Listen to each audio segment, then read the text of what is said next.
It was previously announced that Danny Boyle and Alex Garland would be teaming up once again to write and direct a movie in the 28 franchise that they helped launch back in the early 2000s. This upcoming one will be 28 years later and will be a direct follow-up to 2007's 28 Weeks Later. But at the time of this article was written back in January, it was unknown who's going to direct the second part because they were going to make it a multi-part movie with only the first one being directed by Danny Boyle. But now we got some other news on that coming out, and it's not looking like it's too good because apparently the director of the Marvels, Nia DaCosta, is in talks to direct the upcoming part 2 of 28 Years Later. While Danny Boyle is set to return to direct 28 Years Later, the first film in a new trilogy based on the iconic horror films he helped launch, Sony Pictures is already lining up the Helmer for the second installment. While a deal hasn't closed, sources tell Deadline that Nia DaCosta is in talks to direct with Boyle, original writer Alex Garland, Andrew McDonald, and Peter Rice producing along with Bernie Below.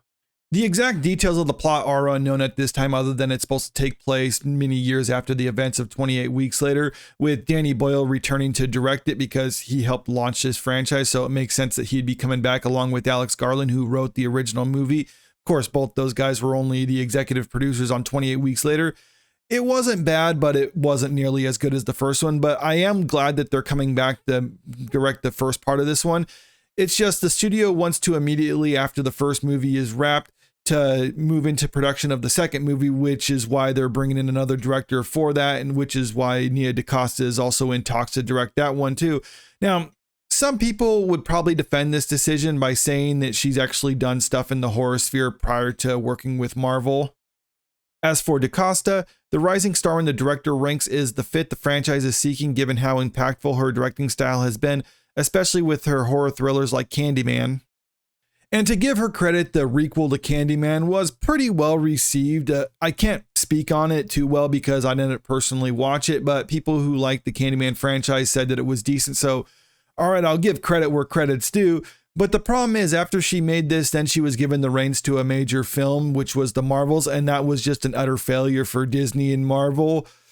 There's nothing heroic about the final box office performance of the Marvels. The superhero sequel is officially the lowest grossing installment in the history of the Marvel Cinematic Universe. And that's taken into account 2008's Incredible Hulk. It did worse than that, which was previously the record holder for the lowest grossing movie in the MCU. And that's not even adjusting for inflation, not to mention the fact that they spent way more on the Marvels than they did on 2008's Hulk.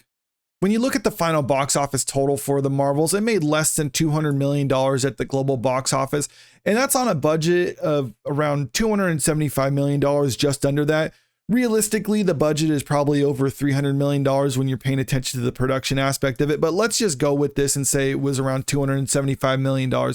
Then when you start factoring in the marketing, distribution, and all the other promotional aspects of it, not to mention the theater's cut of the box office gross, well, this is a movie that then needs to make around $700 million globally at a minimum in order to just break even. And it didn't even make $200 million, which means this is probably one of, if not the greatest box office failure in the history of the Disney Corporation, which is saying quite a bit because they've had some pretty massive flops in the past. In fact, this was so bad, the CEO of Disney, Bob Iger, essentially threw Nia DaCosta under the bus, saying the reason the movie was such a failure was because the executives didn't hold her hand throughout the process. The Marvels was shot during COVID. There wasn't as much supervision on set, so to speak, where we have executives that are really looking over what's being done day after day after day. In other words, she bit off more than she can chew when she decided to direct the Marvels, and Disney should have known better than to hire someone like her because she did not have a track record for doing something like that, and she's done some indie stuff in the past, some smaller budget things, so I don't know what made them think that she is all of a sudden capable of directing a multi-$100 million project, and some people would say that's not necessarily on her, that's on Disney for hiring her, but I say it shows a lack of judgment on her part because it indicates that she doesn't know her actual limitations. She thinks that I've done some stuff in the past, so I can do this. Or she just doesn't care. And she's like, well, it's a big paycheck for me, so I don't care if I do a bad job on that. I'm going to give her credit and assume that's not what it is. I don't think she's malicious. I just think she's incompetent at her job. And maybe she is more capable of actually doing smaller budget things.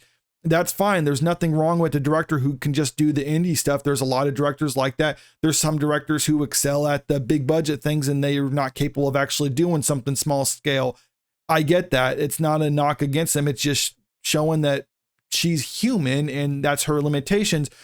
But maybe some people would say like her going to direct 28 years later, or the part 2 of that, would be her kind of going back to her roots and just doing a smaller budget horror movie. I don't know what the budget of that would be. We don't have any word about that. It's obviously going to be significantly lower than what the Marvels is, but still, you would think that someone who failed in such a spectacular manner like her would have to be climbing a lot further before they're given the reins to a project like this. Because even though this isn't going to have the budget of the Marvels, it's still going to have probably a lot more of a budget than she deserves, frankly, because I think she probably needs to earn back credibility before she can work again. But I don't know, that's not how Hollywood works right now.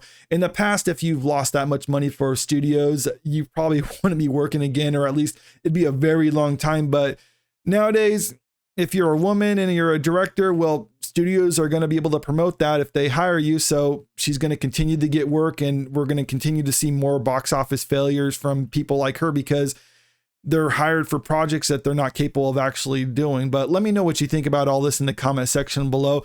And if you haven't already, make sure you click that subscribe button if you want to stay up to date with the latest in entertainment news. And if you don't mind, click that like button and share the video because it really helps out with the channel. Thank you.